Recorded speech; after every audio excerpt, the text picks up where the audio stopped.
तो आप लोग अपने घर में कैसे गुजारा कर रहे हैं, कैसे सर्कल चला रहे हैं? बस एक मिलता है तो खाते हैं।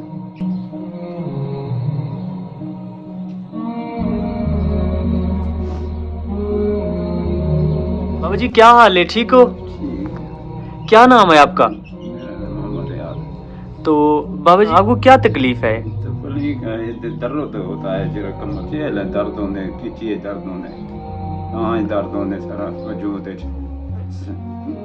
कह रहा मैं टुरते वजूद है दर्द होने। आपने दवाई नहीं ली? दवाई भी ली है, कुछ भी नहीं पता चलता।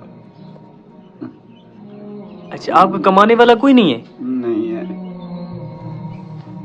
तो आप लोग अपने घर में कैसे गुजारा कर रहे हैं, कैसे सर्कल चला रहे हैं? अल्लाह वास्ते मिलता है तो खाते हैं।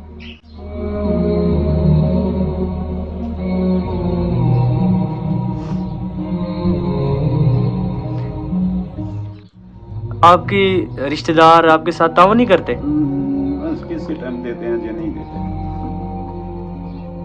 आपके छोटे छोटे मासूम बच्चे हैं, जब आपसे राशन मांगते होंगे, खाना मांगते होंगे, तो आप क्या महसूस करते हैं? दुख लगता है, क्या लगता है।